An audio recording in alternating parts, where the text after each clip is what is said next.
Welcome, everyone back to a brand new episode of the Trans Lesson Plan, your go-to podcast. Oh, I'm moving my mic. I'm so sorry, y'all. I hope this don't pick up. Hold on. Bear with me. There we go. Welcome back to a brand new episode of the Trans Lesson Plan podcast, your go-to podcast for transgender history. And as always, you still rocking with your boy. My name is Mark, and I'm the host. Ah, it has been a minute. It has been a minute, y'all, and I just want to first sincerely apologize. If this is your very first episode, actually, I just finished moving all my stuff back into my new place, and what I thought would be, a quick turnaround time. I can get my equipment set up and everything. Actually, took a little bit longer than I anticipated. Plus, also, my last couple of weekends have been very event filled. Like legit, I have been in back to back parties, back to back events over the last 2 weeks, just as much as I have been moving into this house. And it's just been a lot, y'all. So I want to thank every listener for genuinely being patient with me. And like I said, I deeply apologize for not giving y'all an update, not, doing my job as the host and still social media manager of this podcast by giving y'all like a heads up that it was going to take a little longer than anticipated. But, we here. We here. You're going to get consistent episodes again moving forward. So you don't have to worry about that at all anymore. I'm going to try my best to fix my audio in post, primarily because in my new office in my condo, it is extremely tall ceilings. So I don't have none of my acoustic panels up yet to kind of hone in on the echo that you may or may not hear. Like I said, I'm trying to fix it in post. So the next couple of episodes might not, I will say, sound like they usually would at my old place, just as a heads up. So I want to just let all of y'all know that. Let all of y'all know that I got to my house. I had a great time over the last couple of weekends. I am extremely exhausted, but I told myself I was going to record this episode and get it out to y'all this week. And that's exactly what I'm doing. So, welcome, every single one of you all. Alrighty. So, as I always like to do, I like to welcome my new listeners and returning listeners. So, this is your very first time here. You're getting a very delayed or a very prolonged, I should technically say, introduction. But welcome to the Trans Lesson Plan, your go-to podcast, like I said, for transgender history. This podcast is not just about history. It also serves as a platform for education. We're providing you with some valuable insights into the issues faced by the community. My job here is to inspire understanding, promote inclusivity, and spark conversations about the transgender community, sharing this very good expert knowledge with resources for further learning. Now, each episode of our podcast is intentionally designed to be concise yet comprehensive, with a duration that has been very up and down over the last couple of seasons. So, we just give you something to start with. And you can really learn more on your own time. And that's the most important thing. That's really what I want to do here. So, welcome to all of our brand new listeners. It is an absolute pleasure to have you here. And I thoroughly hope you enjoyed today's episode. For our returning listeners, y'all know I like to give y'all some mad love. I greatly appreciate y'all for holding down the fort for this podcast. As I mentioned, the podcast I haven't made an episode in a whole month, but y'all have been keeping them numbers up. So I greatly appreciate you for sharing it with your friends, your family, your allies, school, whoever you want to share this with. For continuing, like I said, to support even when I had to have times where I might have to be gone for a little bit. So I greatly appreciate that. Showing you mad love. And also for those who comment, as well. Leave really good reviews on the podcast because y'all know the biggest be out there. Somehow find the podcast and leaving 1-star reviews. So they must be intrigued by it. They just they find it somehow. But I greatly appreciate y'all for, like I said, coming into my defense and really supporting the podcast uh, when I really can't at all times. So thank you all so much for continuing to listen and support.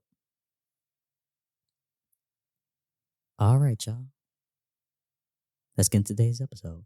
Today, we will be really embarking on an exploration of a revolutionary figure of Mexican history, Emilio.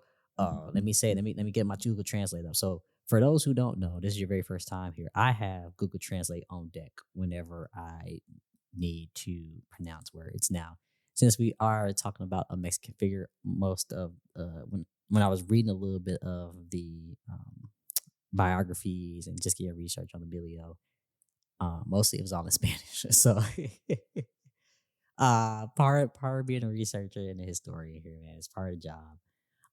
So let me make sure I say his full name, right? Y'all can't see, I got Google Translate up here, like I said, just because it will absolutely come in handy right now for me. And my dialect is terrible. So from my native Spanish speakers out there, give me some grace, y'all. Give me some grace. So here we go. Hold on. Amelio Robles Ávila. Obviously, the episode title is named after him too. So you can look this up at your own time. Even though I'm gonna butcher. I'm not gonna say his full name the whole episode. I'm just gonna say Emilio. But at least for that very first time, like I said, it's in the title if you want to. So yeah, y'all can give me some grace. But who is a man whose story really challenges those conventional understandings of gender identity and roles really during a tumultuous period in Mexican history, which is actually during the Mexican Revolution. Now, picture yourself, and let me make sure I'm getting this particular city, or do you call it the city? Country and city, I guess you could say at the same time. Xochipala, Guerrero. Now I can't roll my R's either, y'all. Like I said, give me some R's. I can't roll my R's or nothing. But that's where Emilio is actually born. Xochipala, Guillermo. Like I said, I can't roll my R's. Guerrero, Guerrero. I'm terrible at this. Let me just continue on here. Uh, on November 3rd in 1889, this is where really his story begins. Right, he was actually born into a wealthy family that actually owned both a factory and substantial land. And his privileged upbringing really provided unique opportunities that would later prove crucial really in his entire journey. Growing up, Emilio was naturally drawn to really that traditional masculine pursuits, right? Spending days taming horses, handling weapons with some remarkable skills, and really developing the strength of character that would really serve him well in his years ahead. Now, though assigned female at birth, Emilio's story really transcends like simple narratives of gender, right? In an era when gender roles were rigidly defined, he really made the bold and conscious decision to live authentically as a man. And this wasn't merely about like the survival or convenience, which sometimes you do hear a lot in some of these stories or previous stories that you may have read. It was all about identity, it was about truth and really living life on his own terms. Now, while the Mexican Revolution erupted, or when the Mexican Revolution erupted, I'm sorry, I was reading text message. Emilio really saw an opportunity not just to go fight for his country, but really to fully, my apologies, embrace his identity. Now, he joined the revolutionary forces where his natural leadership abilities encouraged quickly became apparent, right? His military career was marked by stellar achievements. He was known for his exceptional marksmanship, tactical prowess, and really his unwavering behavior, his unwavering bravery in the face of danger. Now, throughout his military service, Emilio became the embodiment, really, right, of masculine ideals of his time. He was well respected among his peers, known for his shooting skills and his commanding presence. And as he rose through the ranks, he became a colonel. He earned not just his military accolades, but also really the profound respect of his fellow soldiers. And his masculine identity really served both as protection in dangerous environment, and really also as a platform for authentic, excuse me, self-expression. Now, after surviving a gunshot wound in 1924, Emilio's military career unfortunately came to an end, but his story was far from over. He actually ended up settling into civilian life, and in 1930, he ended up marrying Angela Torres. And this marriage was partially really significant, given really like as you think about it, right? We're talking about like the 1930s, an era where legal and societal constraints were very apparent.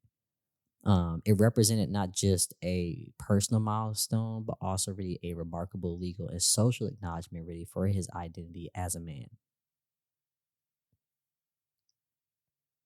Now, what, excuse me, in my opinion, makes Emilio's story truly remarkable is really the level of acceptance he received, really, from his community. Right now, when we think about now, we see a lot of support from our community, whether that's like your immediate family, a second family, an ally, a teacher, whoever that may be, which is great, right? But like I said, back then, it wasn't very prominent. It wasn't very known to have really a community that backs you. Even really a couple of years ago, right? It's the same thing. Um, so with that, his identity was really supported by his network, right, of relationships. This includes higher ranking military officials, local community members, and really through a combination of personal courage, societal connections, and legal documentation, he had carved out really a space where he could live openly and authentically. Now, while some were aware of his assigned gender at birth, assigned sex at birth, the majority of people in his life simply knew and accepted him as Emilio. And the respected colonel and community member, he maintained this identity throughout really a combination of really carefully crafted legal documentations, aka he forged his birth certificate, strong social bonds, and when necessary, of course, really a readiness to defend himself physically.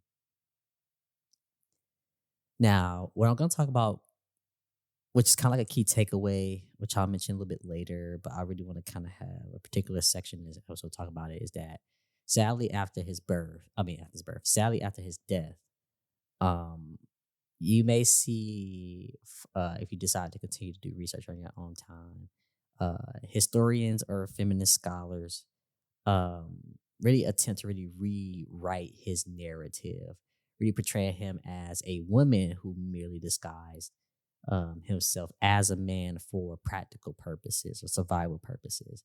And this interpretation does not grave disservice to Emilio's lived experience and his clear, consistent identity as a man. And what I want people to think about, whether you're a historian, an activist, an archivist, whatever that may be, is that uh, not everyone who holds a title like that, I'm not saying that they're doing it in ill intentions, but at the same time, they are, right? Because these stories of individuals who may live a more fluid or the opposite of the gender they were assigned at birth or sex that they were assigned at birth is for a reason. And these are stories that need to be told. These are stories that should have the backing of that transgender experience so that we can be able to have these stories be available to us. Don't get me wrong, this is why this podcast obviously exists, because of, you know, people not being able to find stories similar to Emilio's. Um, but also, like I said, as well, like I said, historians, archivists, whoever that may be, kind of rewriting really um, the narratives of those individuals who choose and proudly live, like I said, in an experience similar to someone who identifies as trans. So this is a reminder really of how like historical revisionism can sometimes erase or misrepresent transgender identity really in favor of a simpler less accurate narrative, right? And the complexities really of Emilio's story challenge us to really think more deeply about gender identity and how we really interpret historical figures. So his life really stands as a powerful testament to authenticity, courage, and the importance of living one's truth, really regardless of societal expectations. Now, as I continue with this anecdote, really being, like I said, a clear example of like when advocacy for marginalized groups really eclipse individual realities. This is kind of when I talk about intersectionality too, as well, right? And you all know I love to talk about intersectionality. It's really a big part of really all of us. Um, but when I talk about it from my perspective, it's really just more to kind of um, showcase a different life of a black trans man, right? Um, where I talk about like privilege and identity intersection, which is kind of one of these key takeaways. Um, I live in that similar lifestyle, right? Where I'm a very privileged black man from really all sectors of what you could think about, right? When it comes to privilege and community, when it comes to privilege and physical, when it comes to privilege and finances, when it comes to privilege in my career, all of these things are part of my life. And when I think about my identity and the different intersections that play in how I live myself authentically, that's also just as important to tell a story like this, right? So, um, like I said, highlighting really the complexities of Emilio's life. And complexities, like I said, isn't to always be negative. Complexity is really just, like I said, all of the different key components that make you who you are, should connect to that relationship, as I mentioned before, of being a part of the transgender history and also the community as well. So, in a historical, retrospective, we see really that Emilio's identity has sparked really conversations of that. Like I said, kind of demonstrating, like I said, the various forms of how identity can intersect, complicate, and really enrich an individual's narrative.